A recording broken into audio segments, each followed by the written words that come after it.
কেমন আছেন সবাই ভিউয়ার্স? আশা করছি সবাই খুব ভালো আছেন।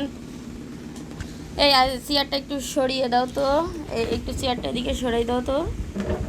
হ্যাঁ হবে। এই যে তুমি একটু এই সাইডে একটু সরে বসো। হ্যাঁ, আজকের টপিক থাকবে, কালকে তো তৃতীয় অধ্যায় পড়াইছি, আজকে চতুর্থ অধ্যায়, ষষ্ঠ শ্রেণীর বিজ্ঞানের চতুর্থ অধ্যায়, উদ্ভিদের বাহ্যিক বৈশিষ্ট্য। ঠিক আছে, আজকে এটাই টপিক, এই অধ্যায়টা পড়াবো, উদ্ভিদের বাহ্যিক বৈশিষ্ট্য। উদ্ভিদের বাহ্যিক বৈশিষ্ট্য। তো বন্ধুরা, আপনারা ভিডিওটি সম্পূর্ণ দেখার অনুরোধ রইল আপনাদের। ভিডিওটি অবশ্যই সম্পূর্ণ দেখবেন, না টেনে। আর আমার ভিডিওটি ভালো লাগলে অবশ্যই আপনারা লাইক কমেন্ট শেয়ার করে দিয়ে যাবেন। আর তার আগে বলছি ভিউয়ার্স, যারা যারা এখনও আমার চ্যানেলটা সাবস্ক্রাইব করেননি, অবশ্যই আমার চ্যানেলটা সাবস্ক্রাইব করে দিয়ে বেল আইকনটি প্রেস করে দিয়ে যাবেন, যাতে করে ভিডিও আপলোড করার সাথে সাথে আপনাদের কাছে নোটিফিকেশন চলে যায় এবং আপনারা ভিডিওটি দেখতে পারেন। আর আমার ভিডিওগুলো যদি আপনাদের ভালো লেগে থাকে, অবশ্যই লাইক কমেন্ট শেয়ার করবেন, শেয়ার করুন, যাতে অন্যদের দেখার সুযোগ করে দেন। আমি যেগুলো পড়াই আর কি, মানে ছাত্রছাত্রীদের জন্য সব সময় আমার মনে হয় আমি সবসময়ই ভালো নির্দেশ দিয়ে থাকি। আমি যতটুকু পারি আমি সবার মধ্যে শিক্ষার একটা আলো সবার মধ্যে দিতে চাই। তো আপনারা ভিডিওটি অবশ্যই সম্পূর্ণ দেখুন। আজকের টপিক থাকবে ষষ্ঠ শ্রেণীর বিজ্ঞান বইয়ের চতুর্থ অধ্যায়ের উদ্ভিদের বাহ্যিক বৈশিষ্ট্য। আজকে এই অধ্যায়টা আমি বোঝাবো আমার ছাত্রকে, তো আপনারা দেখতে থাকুন, মনোযোগ সহকারে শুনবে, ঠিক আছে? উদ্ভিদের বাহ্যিক বৈশিষ্ট্য। ইতপূর্বে আমরা বিভিন্ন প্রকার উদ্ভিদের বৈশিষ্ট্য ও শ্রেণীকরণ সম্পর্কে জেনেছি। এটা কোন অধ্যায়ে জেনেছি? তৃতীয় অধ্যায়ে, না চতুর্থ অধ্যায়ে তো আমরা পড়ছি, তৃতীয় অধ্যায়ে কিন্তু ইতিমধ্যে আমরা জেনেছি। আমরা জানি, এখানে দেখো, আমরা জানি উন্নত উদ্ভিদ দুই ধরনের, যথা নগ্নবীজি ও আবৃতবীজি উদ্ভিদ। আবৃতবীজি উদ্ভিদকে একটি আদর্শ উদ্ভিদ হিসেবে ধরে তার বাহ্যিক বৈশিষ্ট্যগুলি কি কি তা আমরা এই অধ্যায়ে জানবো। তাহলে আমরা এই অধ্যায়ে কি কি জানবো বোঝা গেল? আবৃতবীজি উদ্ভিদকে একটি আদর্শ উদ্ভিদ হিসেবে ধরে তার বাহ্যিক বৈশিষ্ট্যগুলো কি কি তা আমরা এই অধ্যায়ে জানবো। একটি সপুষ্পক উদ্ভিদের কোন কোন অংশ থাকে, কোথায় তাদের অবস্থান তা জানবো। এর প্রধান অংশগুলোর প্রকারভেদ, কাজ ও মানব জীবনে এসব অঙ্গের অবদান তা কি আলোচনা করা হবে। ঠিক আছে, তাহলে এখানে দেখো,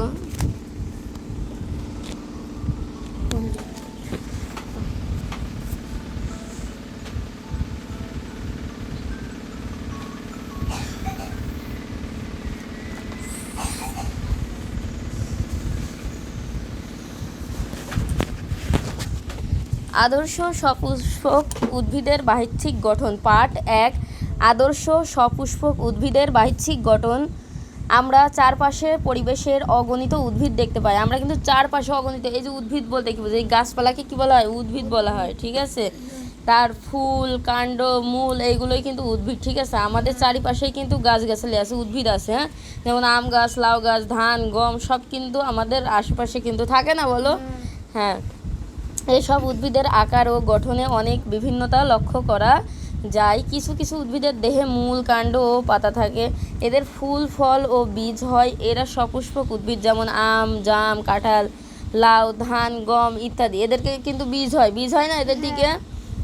ধান, গম, ঘাস এক বীজিপত্র ও আম, কাঁঠাল, সরিষা, মরিচ দ্বিবীজপত্রী সপুষ্পক উদ্ভিদ। কাঁঠাল কিন্তু অনেক বীজের। কাঁঠাল, একটা কাঁঠালের মধ্যে তুমি কি একটা সার পাবা? হ্যাঁ, অনেক সার পাবো না? আম দেখো, আবার মরিচের যেই ইটা থাকে, বিচিটা থাকে না, ওর মধ্যে অনেকগুলো থাকে না? তাইলে আর ধান, গম, ধান থেকে কিন্তু আমরা একটা ধানই পাবো, দুইটা ধান পাবো? একটা ধানের থেকে একটা ধানই পাবো। মরিচ দ্বিবীজপত্রী সপুষ্পক উদ্ভিদ। আবৃতবীজী সপুষ্পক উদ্ভিদকে আদর্শ উদ্ভিদ বলা হয়, কারণ এরা সর্বোন্নত উদ্ভিদ। একটি আদর্শ সপুষ্পক উদ্ভিদের বিভিন্ন অংশ। আরও লেখো, এই যে সাইডে লেখো। হ্যাঁ লেখো। তাহলে দেখো, একটি আদর্শ সপুষ্পক, এদিকে ও সব রাখো। একটি আদর্শ সপুষ্পক উদ্ভিদের বিভিন্ন অংশ।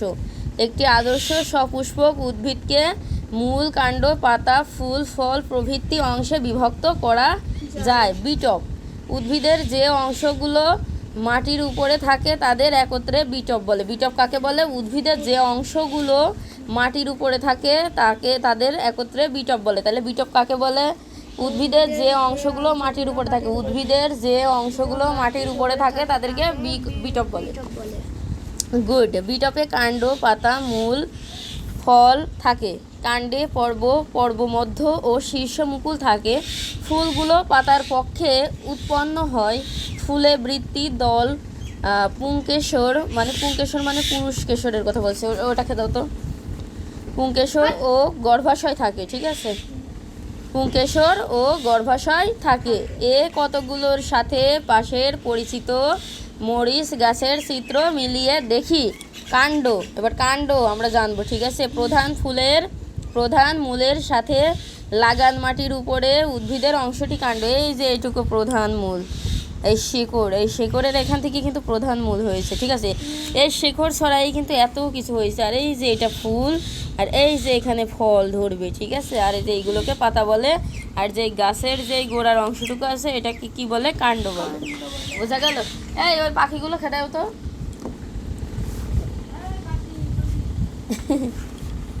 দেখো এদিকে দেখো। এবার পাতার আমরা অংশটুকু জানি। শাখা প্রশাখার গায়ে সৃষ্ট চ্যাপ্টা সবুজ অঙ্গটি পাতা বা পত্র। পাতায় খাদ্য তৈরি হয়। আমরা পাতা সবাই তো চিনি, চেনো তো পাতা? হ্যাঁ। এবার ফুল, পত্র কক্ষে সাদা রঙের ছোট ছোট ফুল হয়। এই ফুল থেকে ফল অর্থাৎ মরিচ হয়। এটা কিন্তু একটা মরিচ গাছ। প্রথমে একটা সাদা ফুল হয়, সেই সাদা ফুলের থেকে মরিচ উৎপন্ন হয়, ঠিক আছে? জানো তো মরিচ গাছ, দেখছো না? ওকে। ফুল বুড়ো হয়ে ঝরে যায়। ঝরা ফুলের গোড়ায় ফুলের যে অংশটি থেকে যায় তা বড় হয়ে ফল সৃষ্টি করে। গর্ভাশয়ই বড় হয়ে ফলে পরিণত হয়। মরিচ গাছের ফলই মরিচ। উদ্ভিদের পর্বমধ্য ও অগ্রমুকুলবিহীন অংশই মূল। সাধারণত মানুষ মনে করে উদ্ভিদের মাটির নিচে অংশই মূল। আমরা সাধারণত কি মনে করি? আমি তোমাকে একটু আগে দেখালাম, আমিও যেটা মনে করছি, এই যে শিকড় যতটুকু থাকে মাটির নিচে অতটুকুই কিন্তু মূল, ঠিক আছে? উদ্ভিদের কিন্তু মূলটা মানে ওখান থেকেই কিন্তু পুরো সব কিছু ছড়াইছে। ওখান থেকে হচ্ছে কাণ্ড বলতে ওই গাছটা দেখো, আর গাছের যে মাটির নিচে যে অংশটুকু থাকে ওইটা কিন্তু মূল বলে। আর তারপরে যতটুকু হয় ওই গাছের ওই যে দেখো একটা আম গাছ, ওইটা দেখো, ওইটা কিন্তু কাণ্ড। তারপরে পাতা তো সবাই চেনো। তারপরে ফল হয়, ফুল হয়, ঠিক আছে? এইগুলোই। এই যে যেমন দেখো, সাধারণত মানুষ মনে করেন উদ্ভিদের মাটির নিচের অংশই মূল। অধিকাংশ ক্ষেত্রে এ বক্তব্যটি সত্য, তবে বিশেষ ক্ষেত্রে কাণ্ড, পত্র, ফুল, ফল মাটির নিচে জন্মে। যেমন আদা, হলুদ, পেঁয়াজ ইত্যাদি, এগুলো কিন্তু মাটির নিচে জন্মে, জানো তো? পেঁয়াজ কিন্তু মাটির নিচে, আবার রসুনও মাটির নিচে হয়, হলুদ মাটির নিচে হয়, আলু মাটির নিচে হয়। তাহলে সবই তো জানো। সাধারণত মূল ভ্রূণমূল হতে উৎপন্ন হয়। মূলে পাতা, ফুল বা ফল হয় না। সাধারণত মূল নিম্নগামী মানে নিচের দিকে। মানে গাছ যতই বড় হোক না কেন, শেকড়টাকে আমরা মূলত মূল বলে থাকি। ওই গাছ যত বড় হবে শেকড়টা নিচের দিকে চলে আসবে, তাই না? তাহলে ওটা খেদা এরিয়া আসো তো, যাও তো, খুব ডিস্টার্ব করছে। আসো, এবার চলে আসো।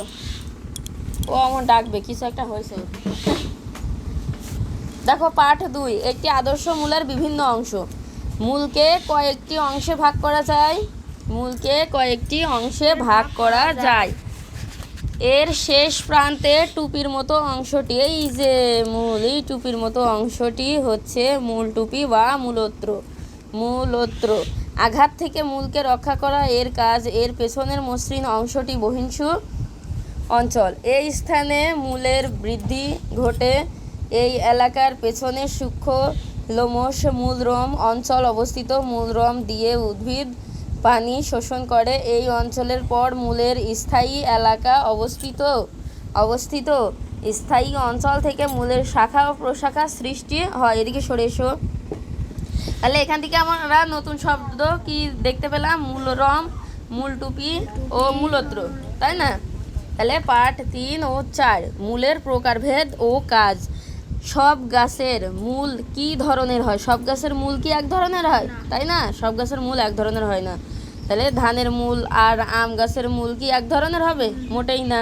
এই যে বটের ঝুড়ি আসলে এক ধরনের মূল, বটের ঝুড়ি এক ধরনের মূল। উদ্ভিদের প্রয়োজনে এ মূলগুলোর ভিন্ন রূপ ধারণ করেছে। বটের ঝুড়ি মূল, তারপরে এখানে দেখো কেয়া গাছের ঠেস মূল, পানের আরোহী মূল উদ্ভিদের প্রয়োজনে বিশেষ ধরনের কাজ করে। আমরা খেয়াল করলে দেখব যে সকল ধরনের উদ্ভিদের মূল একরকম নয়, সকল ধরনের মূল কিন্তু একরকম হয় না।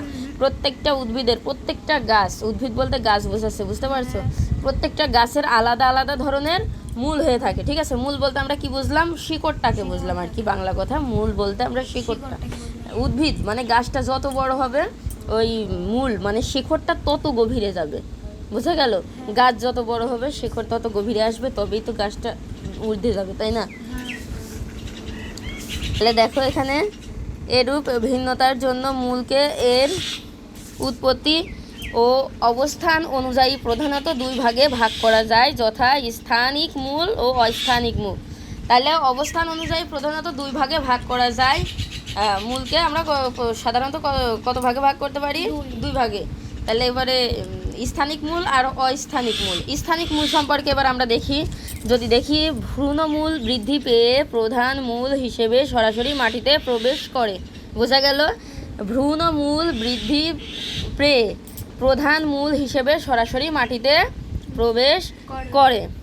তাহলে প্রধান মূল শাখা প্রশাখা বিস্তার করে, তখন এদেরকে স্থানিক মূলতন্ত্র বা স্থানিক মূলতন্ত্র বলে। তাহলে স্থানিক মূলতন্ত্র কি? ভ্রূণমূল বৃদ্ধি পেয়ে বিভিন্ন প্রধান মূল হিসেবে সরাসরি মাটিতে।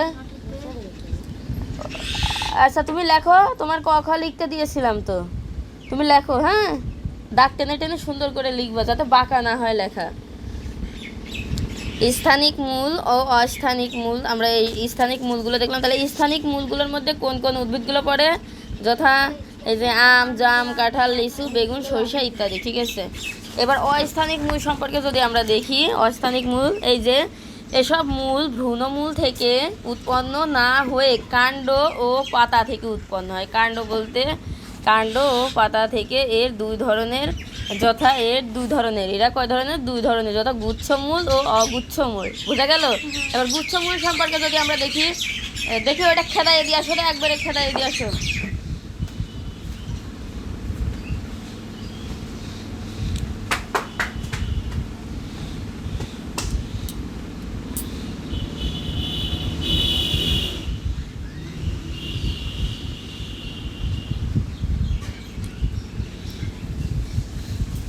চলে আসো।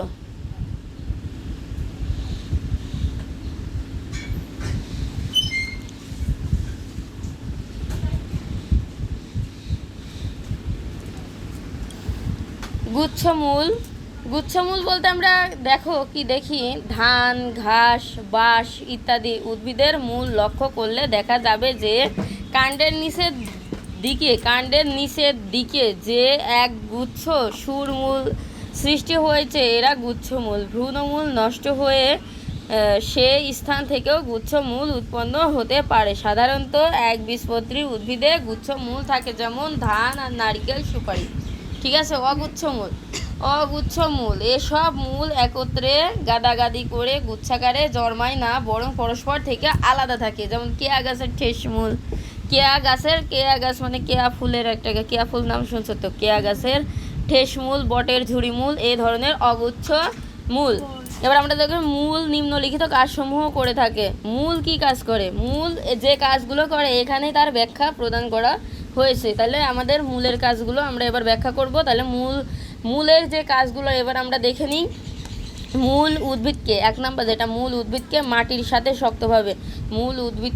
সাথে শক্তভাবে ধরে রাখতে, এই যে শক্তভাবে আটকে রাখে, ফলে ঝড় বাতাসে সহজে হেলে পড়ে না। মূল মাটি থেকে পানি ও খনিজ পদার্থ শোষণ করে। আমরা জানি মূলরম অঞ্চল বলে একটি অংশ থাকে, এখানে অসংখ্য সূক্ষ্ম রোগ উৎপন্ন হয়, যার মাধ্যমে উদ্ভিদ পানি ও খনিজ পদার্থ সংগ্রহ করে থাকে। বোঝা গেল? তাহলে এই পার্ট 4 পর্যন্ত পড়ালাম। তো ভিউয়ার্স, যারা যারা এই ভিডিওটি এই পর্যন্ত দেখলেন, অবশ্যই আপনাদের ভালো লাগলে লাইক কমেন্ট শেয়ার করে দিয়ে যাবেন। আর যা বারবার করে আমি বলছি, আমি ভিডিওর প্রথমে বলেছি আবার শেষেও বলছি, যাদের যাদের আমার চ্যানেলটা সাবস্ক্রাইব করেনি অবশ্যই আমার চ্যানেলটা সাবস্ক্রাইব করে দিয়ে বেল আইকনটি প্রেস করে রাখবেন, যাতে করে ভিডিও আপলোড করার সাথে সাথে আপনাদের কাছে নোটিফিকেশন চলে যায় এবং আপনারা ভিডিওটি সুন্দরভাবে দেখতে পারেন এবং আপনাদের মূল্যবান কথাগুলো আমার কমেন্ট বক্সে এসে জানিয়ে দেবেন। এরপরে আপনারা কোনগুলো দেখতে চান, কোন সাবজেক্ট নিয়ে আমি পড়াবো। ক্লাস 6 থেকে আমি ক্লাস 6 পর্যন্ত পড়াই, 1 থেকে ক্লাস 6 পর্যন্ত পড়াই। তো অবশ্যই আপনাদের কাছে আমার এইটুকু অনুরোধ রইল, আপনারা অবশ্যই এই ভিডিওটি যারা যারা এত সময় পর্যন্ত ধৈর্য ধরে দেখছেন, আর একটু সময় ধৈর্য ধরে আমার চ্যানেলটা সাবস্ক্রাইব করে দিয়ে যান আর শেয়ার করে দিয়ে যান। আর পরবর্তী ভিডিওতে আপনারা কি মানে কোন সাবজেক্টটা দেখতে চান, অবশ্যই কোন সাবজেক্টটা আমি পড়াবো, আর আমার এই ভিডিওগুলো আপনাদের কাছে কেমন লাগে অবশ্যই জানাবেন। এতে করে আমি আরও বেশি অনুপ্রাণিত হব, ভিডিও করার প্রতি আমার আগ্রহ আরও বেশি থাকবে। আপনারা যদি আপনাদের ভালোবাসায় কিন্তু আমি এই পর্যন্ত আসতে পেরেছি। আপনারা যদি আরও বেশি করে ভালোবাসা দেন, তো আরও ভালো করে আরও ভালো মতো ভিডিও আপলোড করার সুযোগ আমি পাবো এবং আমি চেষ্টা করব, আমি যতটুকু পারি চেষ্টা করি। আমি অবশ্য কাজের জন্য একটু সময় পাই না, মানুষের সাংসারিক জীবনে মেয়েদের তো কত কাজই থাকে জানেনই। তারপরও আমি কিন্তু শুধুমাত্র আপনাদের ভালোবাসার কারণে আপনাদের জন্য আমি এই ভিডিওটি মানে আমি এই পড়ার টাইমটা একটু ভিডিও করি। তো ভিডিওগুলো কেমন লাগে অবশ্যই জানাবেন। ধন্যবাদ সবাইকে, নমস্কার।